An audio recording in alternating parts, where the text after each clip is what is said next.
Bereit für eine Reise in die Oberwelt? Oder sollen wir uns zuvor kurz den Aufbau der schamanischen Welt des Medizinrats in Erinnerung rufen? Die Geschichte der Medizinräder begann vor etwa 5000 Jahren. Die neuesten wurden erst nach der Ankunft der Weißen in Amerika angelegt. Hier, wie generell in der Kultur der nordamerikanischen Ureinwohner, steht Medizin nicht für Heilkunde, sondern für die geheimnisvolle, transzendente Kraft hinter allen sichtbaren Erscheinungen. Materiell besteht das traditionelle Medizinrad aus einem Punkt im Zentrum eines Kreises, die durch einen Steinhaufen in der Mitte und einen Steinkreis als Ring um ihn herum gebildet werden. Optional gibt es mehrere ebenfalls aus Steinen gebildete Speichen, die vom Zentrum zum Ring führen. Unsichtbar bleiben dabei die beiden weiteren Ebenen, die für den Himmel und das Erdinnere stehen. Vom Globus des Medizinrads erkennen wir mit den Augen bloß die mittlere Ebene, die unserer materiellen Welt entspricht. Dort können wir uns in alle Himmelsrichtungen bewegen, wobei unterschiedliche Aufgaben dort auf uns warten, die unterschiedlichen Lebensphasen entsprechen. Symbolisiert wird dieses Weltbild, das aus Unter-, Mittel- und Oberwelt besteht, durch den Weltenbaum, dessen Wurzeln in die Unterwelt und Krone in die Oberwelt reichen. Der Schamane bereist alle diese Welten, um dort Informationen und Heilmittel für seine Schutzbefohlenen zu finden. Die Mittelwelt kann er körperlich beschreiten. Dort findet er Heilkräuter und anderes. Für den Besuch der anderen Welten muss er seinen Körper verlassen, was er durch die Trance erreicht. Er kann die reale, also die Mittelwelt, verlassen und die Welt der Vergangenheit und der Zukunft bereisen.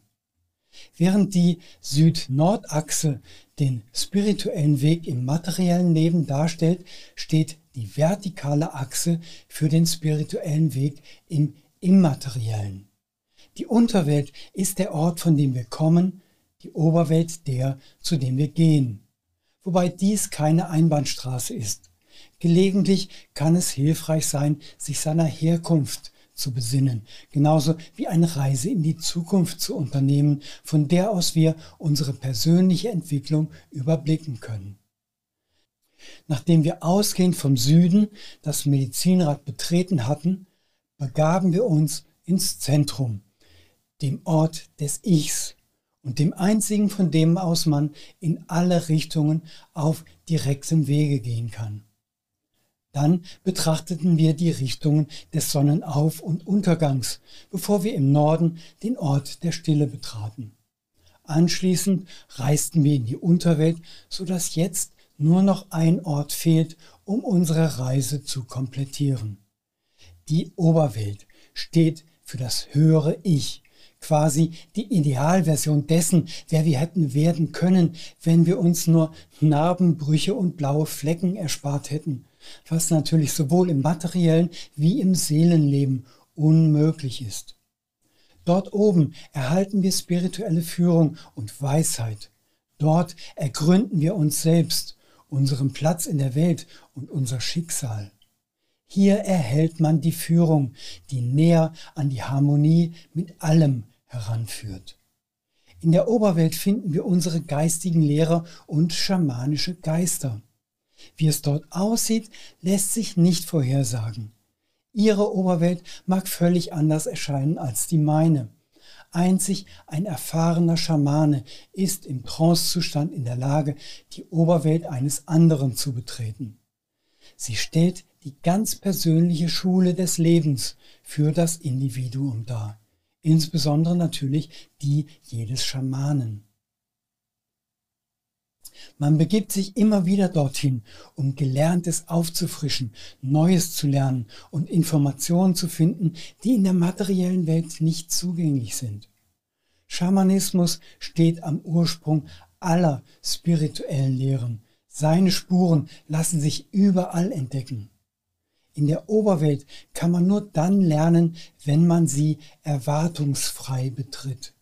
Nichts anderes üben Meditierende auf der ganzen Welt, wenn sie ihr überaktives Denken zu beruhigen trachten, damit es sich nicht zwischen das, was wirklich ist, und das, was man erlebt, drängen kann. Spiritualität, innere Distanz und Nichtverhaftung sind die wesentlichen Eigenschaften, die die Oberwelt charakterisieren.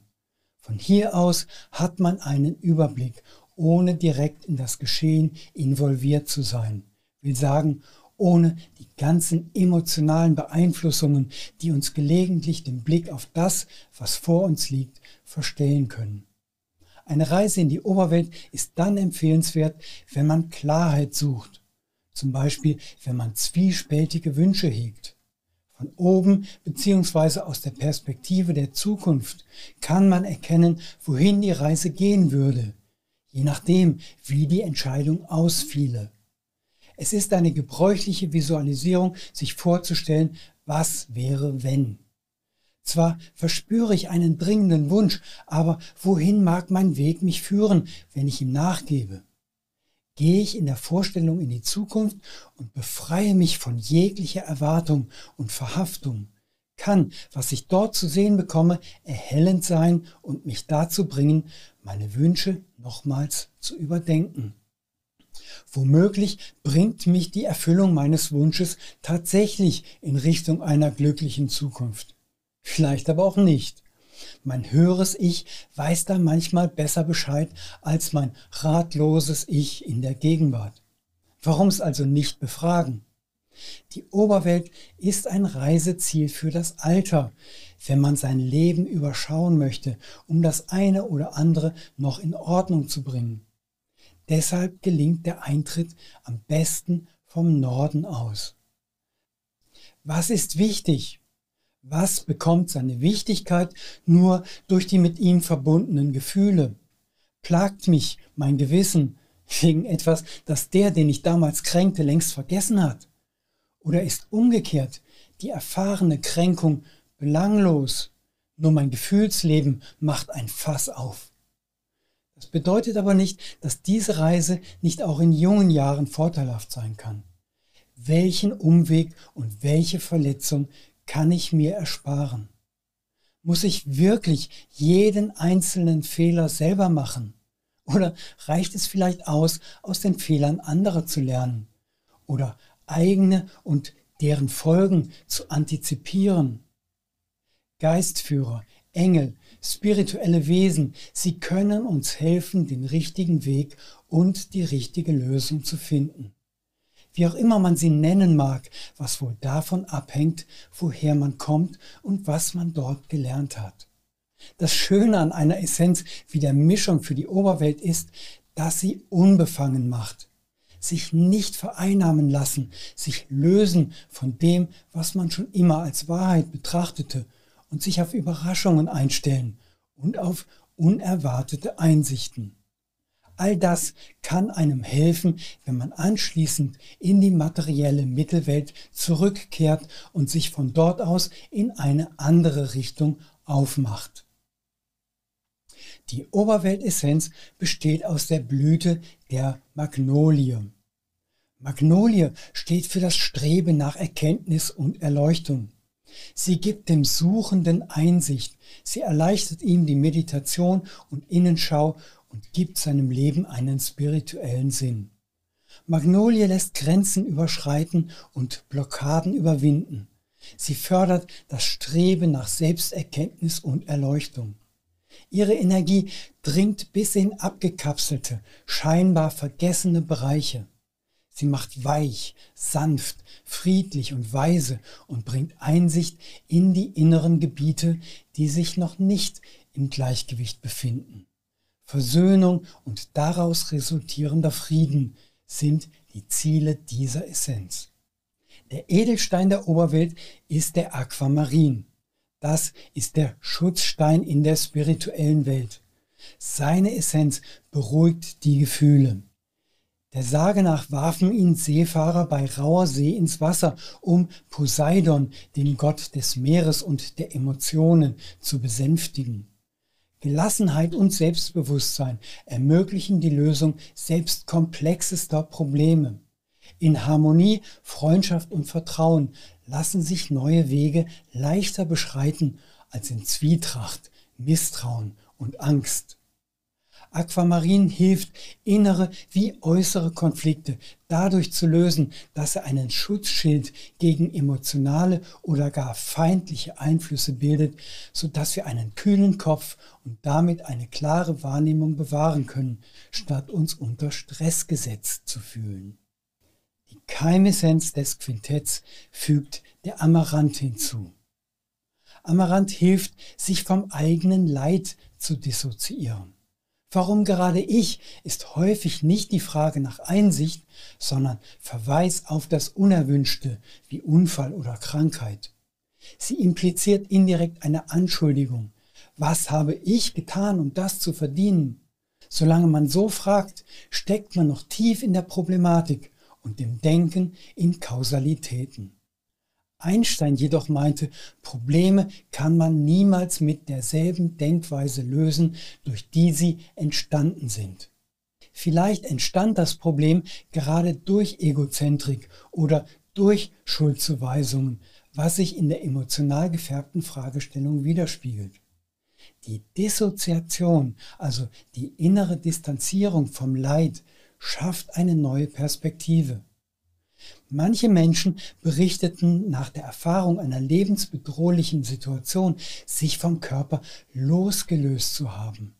Sie schildern, sie haben sich blutend am Unfallort liegen sehen, aber nichts vom Schmerz gespürt. Was physiologisch eine Schutzmaßnahme ist, die durch Ausschüttung von Endorphinen verursacht wird, erklärt freilich noch nicht ganz, wie man sich von oben sehen kann. Reine Fantasie oder Halluzination? Oder doch womöglich ein Verlassen des physischen Körpers? Oder vielleicht gar eine Reise in die Oberwelt? Wie auch immer, es schützt vor Schmerz und leidvollen Emotionen und löst Widerstand auf, der außerhalb des Körpers unnötig ist. Oft ist es ja gerade der Widerstand gegen Wandlung, der den Schmerz auslöst. Aus der Distanz und ohne innere Verhaftung gibt es ihn nicht mehr. So wird Veränderung ermöglicht.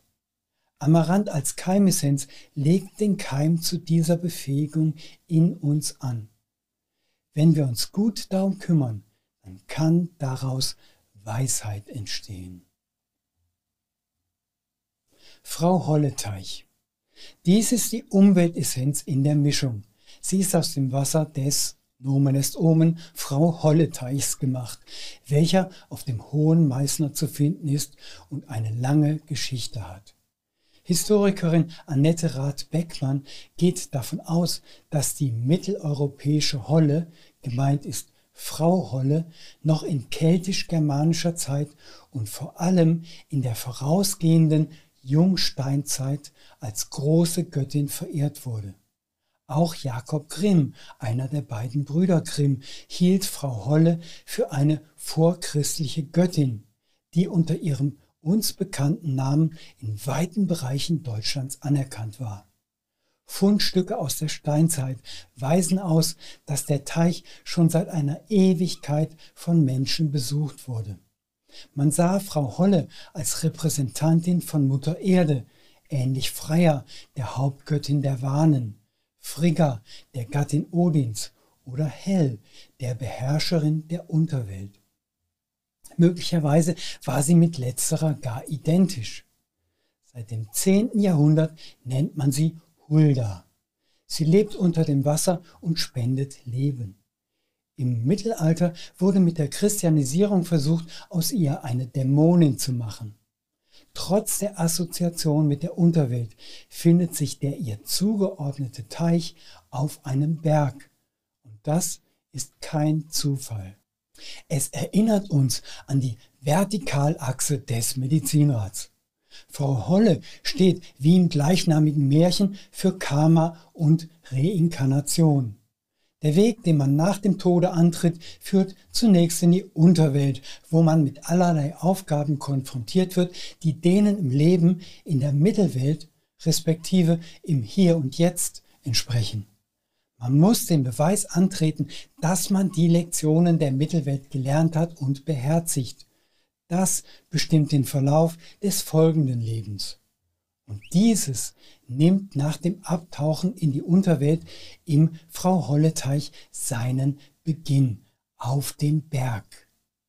Dort werden die Neugeborenen, raten Sie mal von wem, genau vom Storch abgeholt, sagt der Mythos, und zu seinen künftigen Eltern gebracht.